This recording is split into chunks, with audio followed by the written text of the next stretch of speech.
Yes. via hitchhike. I Yeah. saw that. I was like, You can take the least expensive mode. I like the out of the box thing. He's always saying he's doing that. We would like to do our presentation just in front of item number 9 there at the beginning of non-consent, so rather Oh. than do it up front, so. Oh, okay, so Or, it's I'm just, sorry, where, after.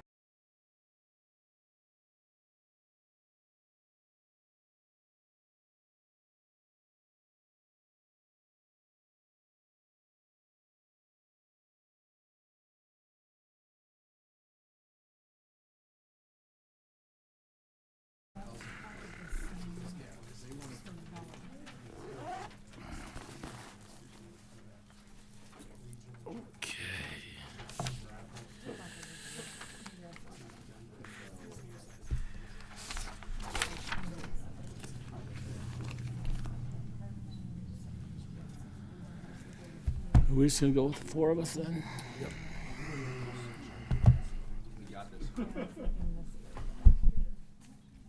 Less people to talk when we get.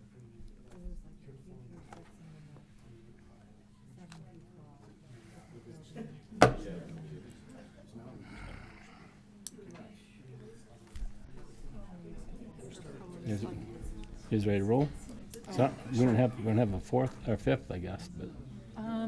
Pat was like, I just saw him, he's on his way. Unless if he had an accident, because he left before I did. Oh, he can come in. We'll get started. Good afternoon. This is the time and place for the Legal and Finance Committee meeting for November 15th, 2023. I'd like to begin with a roll call and determination of quorum. Beaverdorf, Here. Maher, Here. Roseland, Sechrist, Here. Stroman, Here.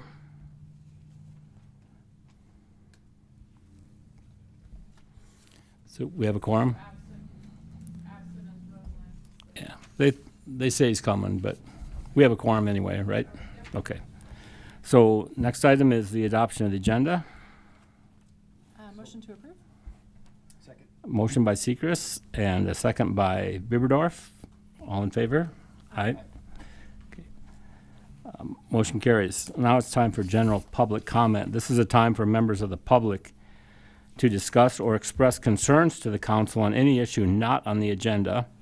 Action will not be taken at the meeting on any issue not on the agenda except by placement on the agenda by unanimous vote of the council members present. And I don't see any speaker request forms for general public comment, so I'm going to close general public comment and move on to consent items 1 through 9 and open public comment on items 1 through 9.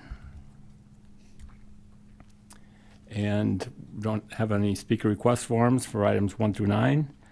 So I'm going to close public comment on consent items and ask if any members of the committee wish to pull any of the consent items for discussion.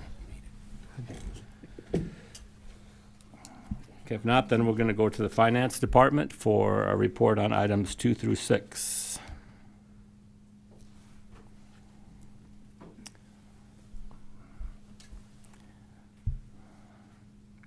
I'm trying to get you in there, Mr. Ainsley.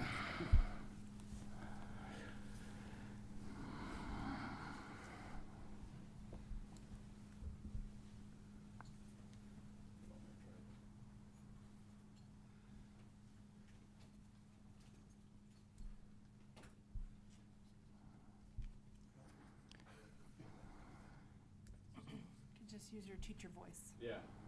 Is that okay? Okay, he said go ahead. Okay. Thank you very much, Mr. Chair. The first item is simply, again, to note some additional volunteers that are working with our RSVP program. They're just covered under our workman's comp coverage. The item number 3 is a new agreement that is between the Black Hills Area Community Foundation and the city. The foundation has a number of individual accounts for various different city projects, and there are other individuals that often will approach the foundation and ask to begin making donations for a smaller park, maybe a sports field, or maybe it's something at the monument or library or something like this. What this agreement will allow is, instead of having a separate agreement for every single fundraising opportunity, it's just a single unified agreement that if the mayor authorizes fundraising, then we would be able to open a separate account and be able to raise funds for whatever parks or recreation or whatever various community good there is. The next one, number 4, is just a resolution for an assessment for abatement of nuisances, similar as in the past. Number 5 is the September sales tax report. I am happy to note that in the 2% general sales tax month over month compared to September of 22, month over month we are up 1% year over year. For the first 3 quarters, we are up 2.2%. For the year compared to budget, we are up 3.2%. So we are doing well in the general fund. And then in the BBB, or the tourism tax, month over month, we are up 6.7%. Year over year, we are up 5.1%, and we are exactly on budget in the BBB fund. And then lastly, number 6 is to authorize a resolution of support for NDN's collective application to the South Dakota Housing Infrastructure Financing Program. If you might recall, the city passed a large number of resolutions probably 3-4 months ago for a lot of applications for some housing projects that were going to make use of some of the state of South Dakota's $100 million that was set aside for housing infrastructure. There was a second pot of money, another $100 million that was set aside. That pot, though, is not grants, that is loans. NDN Collective is seeking to pursue an application that would help pay for some of the infrastructure for a project that they are looking at doing in North Rapid. And so I think it's important to note that, similar to the others, this is not city financing or city funds. They are state funds, but in order for them to even apply for it, they do have to get, is it? It's not on. Yeah. We might have to It's- use the lectern. So instead of it, sorry, it's a loan and it's not city resources, but it is a way to hopefully get some additional needed housing and other great things in North Rapid without city resources. Are there any questions? And the applicants are here as well, if there are questions too.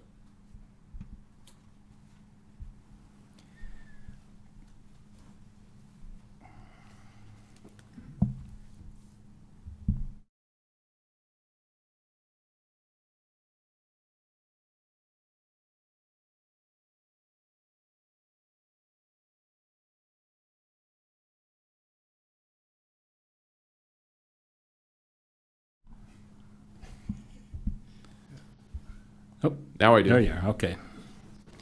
I think everyone heard though, right? We don't have to do it again? It wasn't coming across.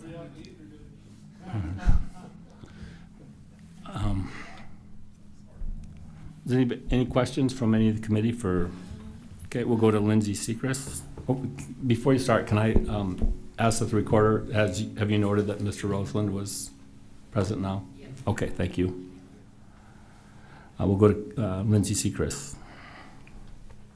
Thank you, Chair. I was just going to clarify on the Indian Collectives Agreement. This is for necessary roadway improvements in the 5th Street, and then the additional infrastructure that would be included in that project. The expense that would be responsible of the developing party. Is that correct? Yes. Okay. Yes. Thank you. So along that line, I have a question for the Public Works Director, Dale Tech, please. So is that something that you would, if they get this grant and they're gonna put in this infrastructure, then is the city gonna work with them? Or how does that work? Do they have some approval that you have to give them, or is that, I guess explain how that works, if you would, please.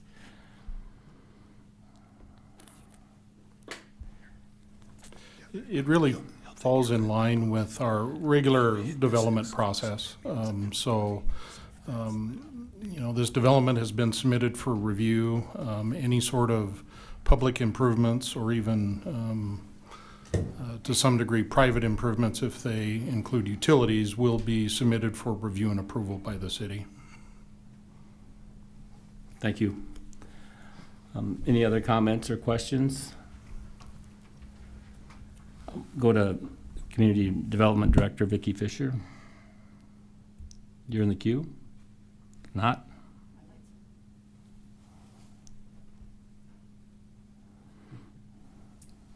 Thank you, Mr. Chair. So Indian Collective has submitted a plan development that has gotten the review and approval of the Planning Commission. As you know, those don't come to you unless they're appealed. We did not get an appeal for it. This is a project that's up along Haynes Avenue and Country Road. And as a part of this, the project includes a K through 12 school and mixed-use residential development. The portion that they're bringing forward today is for the residential component of it, which is exactly where we need to see these dollars spent. We did see the preliminary design on what this will look like, and as Director Tech noted, prior to construction, full plans would need to be reviewed and approved by the city engineers. But this is a campus project. This is the housing component that will then provide housing for the families that will utilize the school. Great. Thank you for that. Does that bring up any other questions? Motion to approve? Okay, we have a motion to approve items 2 through 6. Second by Roseland, motion by Segrist, second by Roseland. All in favor? Aye. All opposed? Motion carries. We'll go on to Director Fisher from Community Development for items 7 and 8.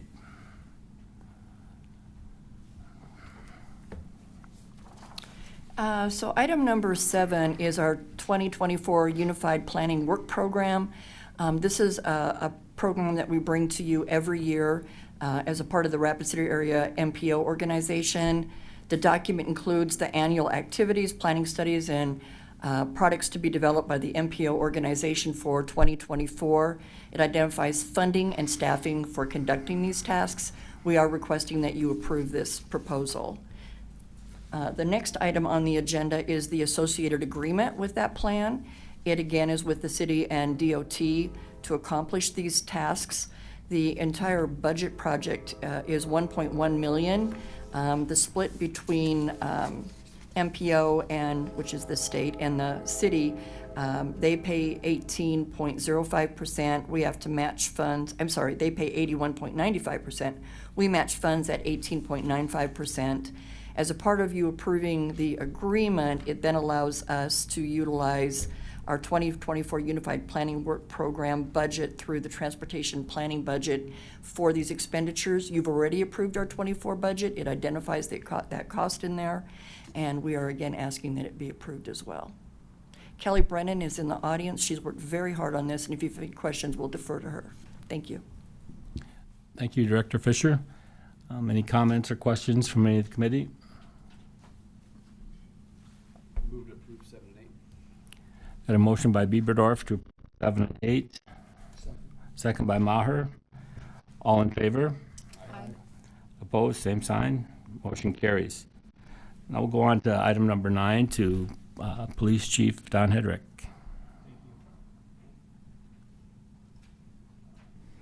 There it is. Thank you. This is just we're asking for authorization to sign in our annual agreement that we look at with Pennington County Housing. We've been involved and engaged with them since 1994, and this has been a good program for both parties, I believe, and we'd just like to keep it going. I move to approve. Okay. Motion approved by Roseland and a second by Seacrest. All in favor? Aye. Motion carries. So number 9 is approved. We'll go on to non-consent items 9 through 10. I guess it should be 9 through 11, or 10 through 11. And I'm open public comment on those items. And seeing no requests, I'm going to close public comment. And we'll go to Public Works for the last 2 items on the agenda.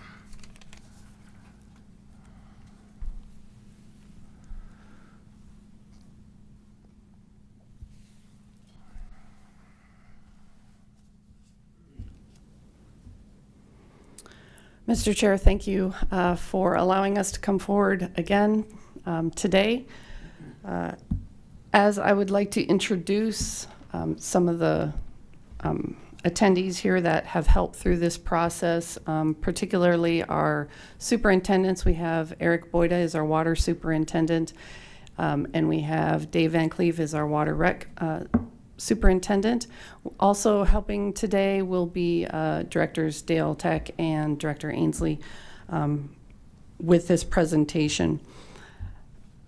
We realize that this decision is very difficult for you, and it is very difficult item to discuss. And what we want to do is, again, provide you as much information as we can to inform you, to have an informed discussion with residents or yourselves or whoever asks questions. So please, if there is something that you have questions, concerns, we would like to have that open invitation to come speak with us. We also invite you down to our divisions if you have any questions with the utilities themselves. So you will hear me say that more than once during this presentation. I also provided you today with a handout that is free to push out to your constituents or residents. That is for your information. We also provided you, or I provided you late Thursday night with a read-ahead packet that really went over a lot of the utility rate study and how it was performed. We will not go into great detail during this presentation, but again, if you have questions, please reach out. Part of that read-ahead packet was the exhibits. So you have Exhibit 1 and Exhibit 2. Again, that goes into greater detail in how we came about our rates and our proposed adjustments to that.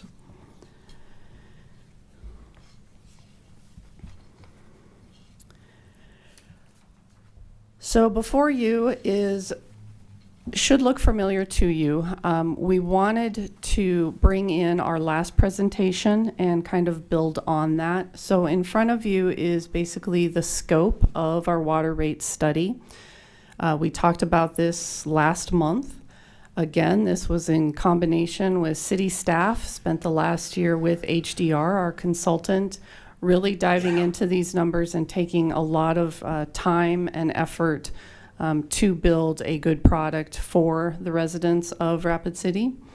You will see up here the the focus areas. The primary one, again, is our funding of our annual O&M, our operational and maintenance, and our capital expenses. We also looked at the impacts of future system demands. That is the growth of the city, whether it's new construction and or repairs to our current infrastructure. We also reviewed customer classes and established a rate schedule for that. We again wanted to focus on the development of equitable and cost-based related rates, and as it talks about, or as it goes into the cost study itself, cost of service study. We also wanted to focus on our outreach. This is something that we are working towards and trying to improve the best we can in Public Works, and that is really to come before you, give you plenty of opportunity to speak with us, take time out and come see our divisions, and then provide multiple presentations. And finally, when we are all finished, we will receive a documentation of the study itself for our historical records. Again, this is right from our last presentation. The purpose of this presentation and the previous one is, again, communication, communication, communication. And that is what we were trying to do, not just to you, but to the residents who might be watching today. You can see an update status here. I was able to check something off there at the bottom. It basically gives you a timeline of what we've done. The committee presentation is as of today. Next item will be on Monday, is our resolution and ordinance agenda item that we hopefully will be approving, or that we recommend. And again, those rates will go in effect if approved on January 1st. This also should look familiar to you, if not slightly different. You will remember that we talked about the rate-setting policies that Rapid City adopted in 2017. That document I gave you at the last presentation. During that presentation, Director Ainsley did a great job talking about the reserves and the effort that went into that from 2017 on to really build up our reserves as required. So that portion of the document was not necessarily our focus this go around in our study. Instead, we looked at these three items, balancing our operating budget, that is simply expenditures and revenues of our O&M costs. We have our capital asset policies and procedures, and then our debt issuance and debt management, and we will go over those again today.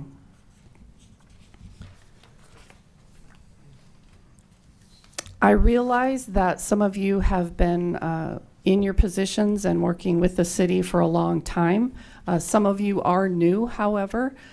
So I want to take just a moment to kind of explain to you our utility systems. And like some of you, I was new to the city as well, so I had no idea how water was delivered to my house and to my tap. So I kind of want to explain that and hopefully enlighten the residents. I hope it helps. Basically, the water that we receive in our homes and businesses, that comes from the snowpack in the wintertime, pretty much, most of it.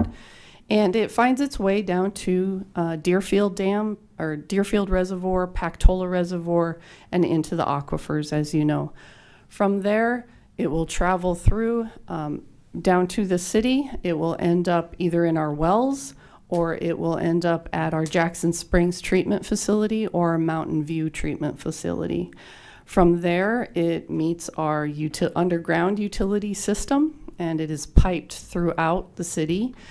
And it goes through several booster stations into our reservoirs, or what we call reservoirs. Those are those tanks that you see on the hills around the town. And from there, it ends up at your home, and when you turn on the tap, it's there on demand. Once it's used, it goes down the drain, enters back into our utility system, this time water reclamation or our sanitary sewer. And from there, it goes through various lift stations, and it makes its way out to the water reclamation facility out by the airport. From there, that water is treated, and it ends up back in the creek. You can imagine that is a large effort to wheel the water all around the town, and it is a huge undertaking. But we do face many challenges with our utility systems and that distribution process. And so I wanted to bring some of those challenges to you and what we face. The first one being the age of that entire system. You can see there that the water reclamation facility and the Mountain View treatment facility, they were built in the 1960s. Jackson Springs is our other treatment facility. It was built in 2013. It is our workforce and runs constantly. We also have requirements for O&M, so our maintenance requirements on the dams, so Pactola and Deerfield. We do have maintenance requirements on those as well. Another challenge is our need for improved maintenance program. We do have a robust maintenance program. However, we would like to improve on that, and we would like to develop a standardized tracking and reporting process and maintenance activities. We have challenges with our inventory control and data collection. And failure analysis. Failure analysis is basically when that system fails or something in that process fails, we know about it, we try to prevent it. So it is basically failure, predictable failure is what we call it. We also have economic climate challenge. As you know, this is not a surprise. We have supply chain issues. We try to adapt to that supply chain issues with our inventory control, so they're kind of linked. As always, we have inflation is a challenge. excuse me, you may not also be aware that we also have contract availability. So we have businesses around town, in the area, in the state, that help support us through the maintenance of the utility system. So those are outside entities. So having that available to us is critical. Our workforce is also a challenge. We have to be able to retain our employees. Without them, we're really stuck. We can't do anything. So being able to retain them through competitive wages is critical. Again, that hiring pool of employees is right in line with other businesses in town. So we are competitive with them. So we have to offer up competitive wages to bring those employees in to work for the city. We also provide training and safety as always. The next one there is basically by the numbers for you, gives you a snapshot. We have 366 miles of sewer line, 9 lift stations, 493 miles of water mains. We have 7 reservoirs, again, those are those tanks, 7 booster stations, and 6 wells. Again, all of that requires continuous maintenance, and that's where these rates and our revenues and our expenses come from.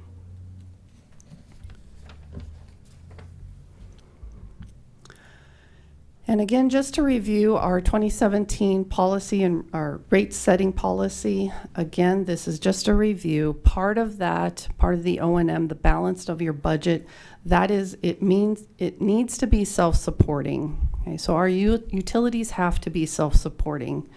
It has to be able to provide adequate funding and preserve the systems for their entirety of their life, useful life. That's a picture of utility maintenance crew down there. Pretty proud. So let's talk about some of those costs and challenges that we face. As I said before, workforce is probably our #1 challenge. A lot of the rates, and again, as you will go through your exhibits, you will see that is a large cost. The next one is our consultant professional support services. Again, those come from outside of the city and can be nationally. It depends through our RFP process, and you see a lot of those come across the agenda items. It's not just engineering, though. You see a lot of the engineering ones, but that's not just it. We also have construction support with companies in town, and they also provide trade support, so HVAC, plumbing, electrical work. All of that is to support this utility system. And again, those are outside companies, usually based here in Rapid City. We also provide support to our city staff that aid us and allow us to do our job. So those interdepartmental charges you'll see listed there as well. That goes towards support for legal and HR and finance, IT. And of course, we also have to pay for our own water and sewer.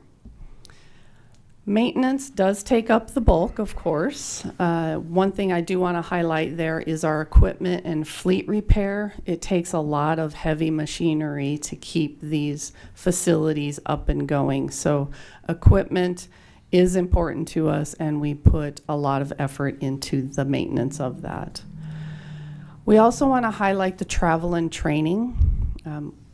Our operators are required to have certification, and it is extensive. It is a lot of time spent on their own to gain those certifications, and that is required. So job certification, testing, all of that, our employees go through, and we help them through that process. So continuing education events. But also, don't forget, this is an industry, so we do have to keep up on industry standards, and that is allowing us what's the latest and greatest in technology. We can bring that here to Rapid City, but we have to be a part of those entities, so professional memberships are much needed. Equipment and tools, obviously, again, these are large, heavy machinery and special tools needed, so that takes a special cost as well. Utilities I want to highlight on there is electricity. Electricity is our largest bill. Again, we are responsible for sewer and water just like everybody else. And down there towards supplies, it's not just office supplies, but that is part of it. Also in there is our software, our IT support. We also spend a lot of revenue goes towards treatment of chemical treatment. So treatment chemicals, thank you. That is as you can imagine, a large cost. We also provide some PPE to our employees, so safety equipment to keep our employees safe. The next item that I would like to talk about, and again, is very much defined in those exhibits that I provided you. And again, through our rate setting policies of 2017, as you remember, the purpose of our capital improvements plan is to ensure stewardship over the city's resources and through control and accountability of capital assets. The other portion there is the city's water and water reclamation utility assets shall be properly maintained for its life. And if you go back a few slides, you remember what I said about our water reclamation and water treatment plants. Again, they were built in the 1960s, so you're talking its useful life is over 50 years old. So you can imagine the amount of maintenance required to keep those up and running. This picture here is actually out at our water reclamation facility, and as you know, we are putting some improvements out there. So here is just a snapshot, and again, you are welcome to come out and take a visit. I do want to highlight some of our capital improvements. Not every capital improvement is a high dollar, high visibility item like this. Some of our capital improvements are our underground utilities as well. And some of those are through our residential utility reconstruction. And you can see those as you go through town. They may slow you down in your commute to work. That is when they're going to take up the road, cause an inconvenience, but we do need to replace the water lines that run through those areas. We also want to highlight the well replacements. Those are in constant need of maintenance, as you can imagine. We also have Shepherd Hills Booster Station. We also have our Elkville Lift Station as well. And some other ones to highlight there is our Mountain View water treatment facility. That obviously needs some upgrades now, but we are also looking at that East Side surface water treatment facility as well. And the last one is up at the top is our annual water rights acquisition. We put a lot of time, effort in that process of acquiring our water rights. That is very important to the city, and so we do set some revenue aside for specifically that. Next up is going to be Director Ainsley to go over some, I can move your slides if you want. the debt management portion.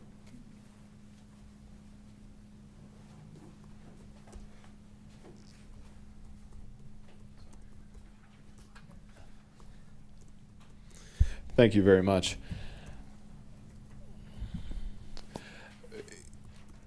What's included in the rate proposal is sufficient funding to allow the city to make use of a very important financing tool that the state of South Dakota has. The SRF program comes from the state.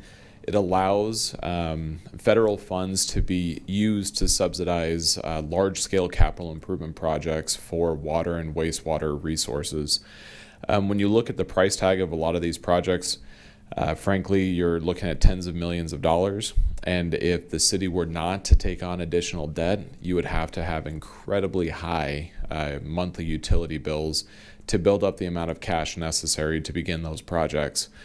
By using these programs, we're able to access capital at a highly subsidized rate. I believe the last loans that were authorized by the state were at about 3.25%. So what it allows are these programs or these projects to be able to get underway, under construction, and to allow the ratepayers to pay for that over a longer period of time, so that it's a lower, more stable rate than if we were to try to bank it all in a smaller period of time. What also that allows is to ensure that we are able to complete projects before the cost of those projects continues to increase. Of course, in a high inflation rate environment like we're having right now, you can literally save millions of dollars by doing a project in the next couple of years versus forestalling that by 5 or 10 years. This is something that the city has done in the past. We've taken out numerous SRF loans. We have several that are still on our books. We have a list of those, as well as some upcoming projects that the utility rates would allow us to be able to complete those projects using this SRF loans. Again, what's important about that is those loans would be repaid through those utility user fees and not through either the general fund, not through the capital improvement fund or the vision fund or anything like that. It would be funded through those user fees. And I believe Director Tech is next.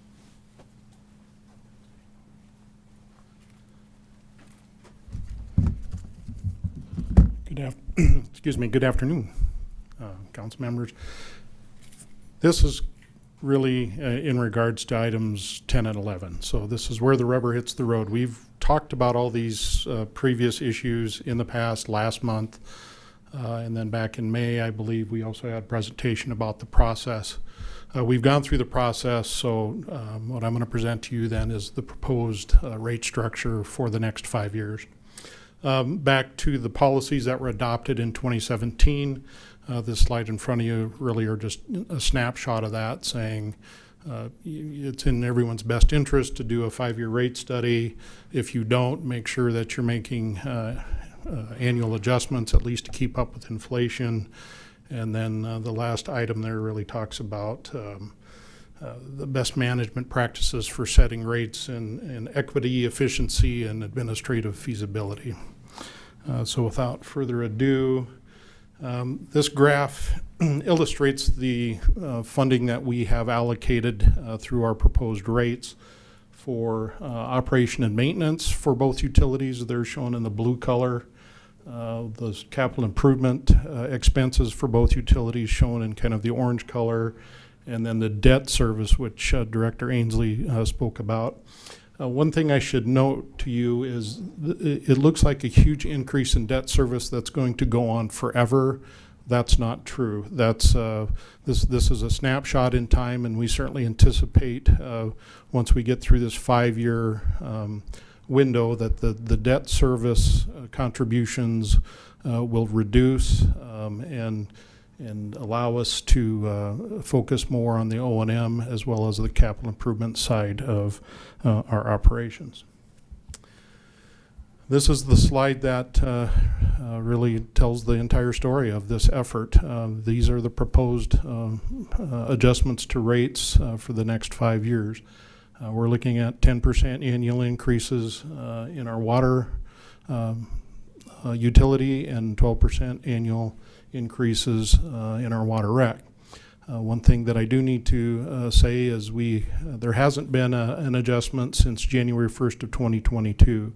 So when new rates become effective in January 2024, that will be 2 years without any sort of adjustment. I'm very proud of the team that we have that has held the line on costs for the last couple of years in this high inflation environment.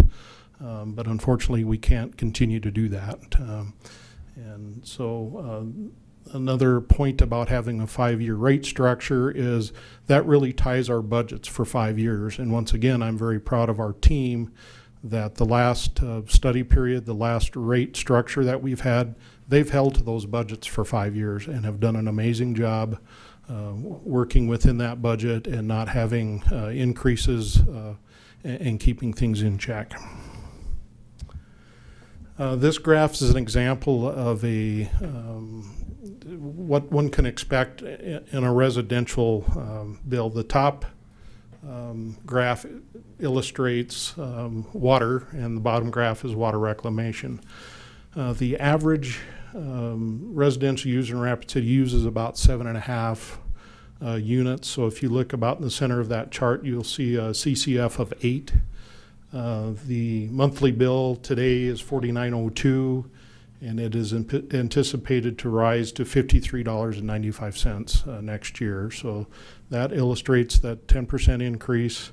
And then the same for water reclamation. The average residential bill is about 6 CCF. So once again, going from $31.99 to $36.36 with this proposed rate structure.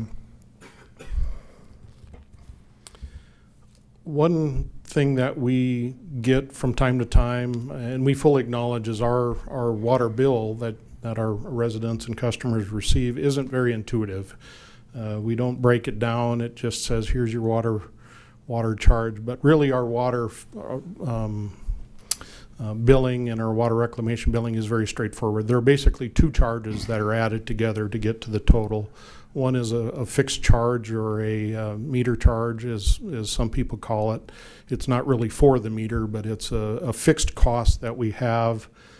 For instance, most residential customers are paying about $11.18 for that fixed charge. That's every month. That's regardless of the usage, if you use 0 water or if you use 100 units. And then you just add your consumptive use on it. The tables that are included in the attachments on the agendas for items 10 and 11 have those rate structures shown.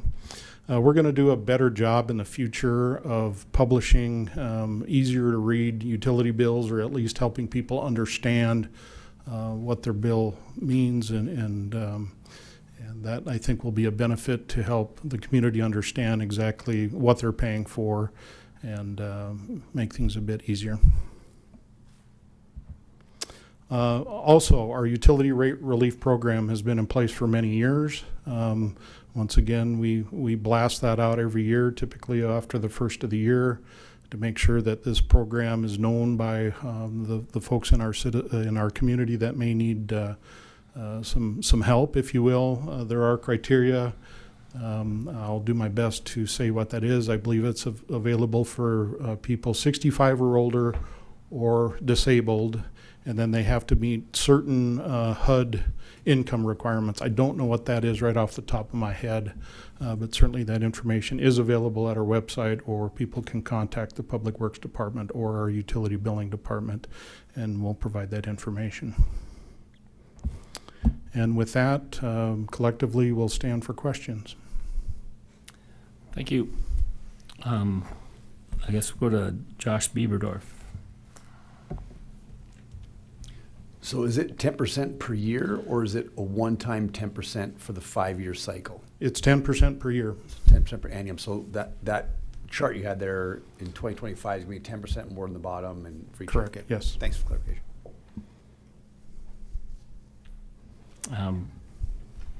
Go to Lindsay Sechrist. Thank you. Thank you, Chair. I did have a question for Dale. I know Rapid City went a number of years without rate increases. Can you speak a little to that, and maybe the impact that maybe had on what we're seeing, these significant increases today? That's a great question, and I don't have the dates memorized, but I think it was from roughly 2013 through about 2017 where there weren't any increases. And that's one of the reasons we adopted all of these rate setting policies, so we wouldn't ever get into that situation again. I believe Kristen spoke about it in her presentation, that one of the main focuses of that first rate study after that period of no adjustments in our rates at all was to build up a reserve, and we've met that. We've done that. Now, obviously, our next challenge that we have is the inflation in construction costs. we talk about 20, 30% inflation over a couple of years. However, in the construction industry and even equipment, heavy equipment hasn't, the price of that has doubled. It's not a 20% increase or a 30% increase. And then certainly for our construction costs, those costs are well over 50% above where they were about 3 years ago. Thank you. I guess my other question would be, within that 2017 policy that was in place to just prevent us from going a period of years and not adjusting our rates to account for necessary increase in expense, is there a set percentage of an increase adjustment that we are maxed at? Is this, I mean, I feel like 10 year over year is a large increase. No, there's really no maximum. However, staff has spent many, many hours working, looking at these numbers. If you plan year by year, you'll actually see huge increases. Okay, we have this big project coming. We may have to raise rates 20% one year or 30%. We recognize that we don't want to do that. We want to try to keep everything level and steady as we can. I can say also through the analysis of the capital improvement needs, this doesn't fully fund everything that we need. This keeps our service level really where at a minimum. We're not proposing that, by golly, we're really going to get ahead of this and replace a lot of our infrastructure. This really keeps us in a good spot to provide quality service. However, there are more needs. Thank you for that. I think, as an enterprise fund, the rates, revenues, expenses need to be self-supporting. I don't like to see this increase any more than anyone else. But our water in Rapid City is one of our, just a true gem of living here. We have exceptional water quality. I've always been personally just very thankful for that as a Rapid City resident.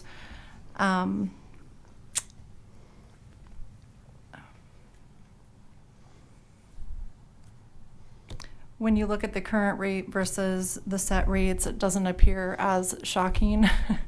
So I hope that it doesn't hurt as bad as it sounds, but appreciate the update, and I will be supporting this and the city and your efforts. So thank you. Go to Kevin Maher.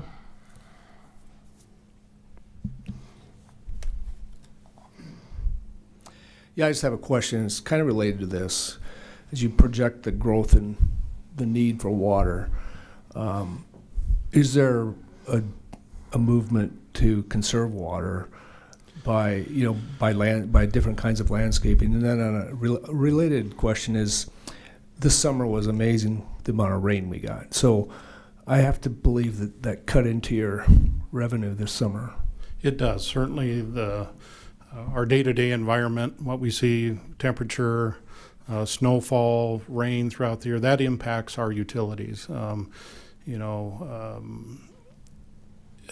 Back to your question about, yes, if we have a wet year, our revenues are down. However, our expenses are down then too. So there's a balance there, and being able to predict that is difficult.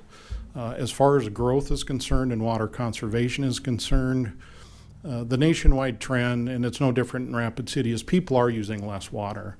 I think 20 years ago, the average consumptive use was up over 160 gallons per capita per day, and I believe that we're down in about the 120 range now. So there's a natural, with low-flow toilets, low-flow fixtures, people are more conscious about the value of water. That's happening incidentally, I think, to what's going on. Our rate structure, especially for back in the day, years ago, water used to get cheaper the more you used to buy. And I think it would have been the 2008 rate study acknowledged that, that's on our peak day, on our hottest day of the year. Obviously, we sell the most water, but it's also the most expensive to produce, and all the electricity and chemicals and everything needed for that one day. So the tiered rate structure then was implemented at that time. So the more you use, especially, and it's geared completely to irrigation. The more you use, the more expensive it gets. So that cost signal to the consumer helps conservation as well. That's really the main purpose for it. As far as any standards in our building code or landscaping code, there are none specifically for water conservation.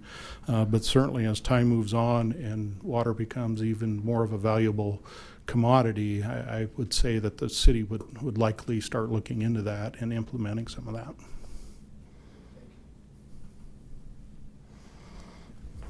Anyone else? I have a couple quick questions, Dale. And I think you just answered one of them. I was trying to understand this chart, and it looks like for a user of, say, 0 to 10 units, their unit price is less than the next one, which is 11 through 25. And as you go up with higher consumption, you have higher per unit cost, correct? It's a lot like income tax. The bands, you pay for what you use out of that band. Okay. We don't want to talk about tax. We're Right. talking about fees. And the other thing is, what is the number of gallons in a unit for a residential customer, or for any customer? That's I a guess? great question. In fact, we had this very question yesterday, and I probably should have included that in my presentation. We call it a unit. Most communities call it a unit, but there are 2 units. Some generations ago, the Rapid City got into the 100 cubic feet of water camp, which is 748 gallons. A lot of other communities, it's probably split 50-50. A unit is 1,000 gallons. So for Rapid City, 1 unit of water is 748 gallons. Okay. Any other questions from anyone? Motion to approve 10 and 11? Got a motion by Sechrist to approve 10 and 11. Second by Maher. All in favor? Aye. All opposed? Motion carries. Okay, the last thing on the agenda is, thank you, Public Works Department, and all of your information and hard work to provide this to us. The last thing on here is any alderman items. Anybody have anything? Otherwise, start. Go ahead. I would need a motion and a second to approve the minutes. Okay. We have a motion to approve the minutes. So moved. Oh. Motion by Roseland, second by Segrist. All in favor of motion to approve the minutes, say aye. Aye. Okay. Motion carries. Then I'll entertain a motion to adjourn. Motion by Maher, second by Bieberdorf to adjourn. All in favor? Aye. Okay. All opposed, same sign. We're adjourned.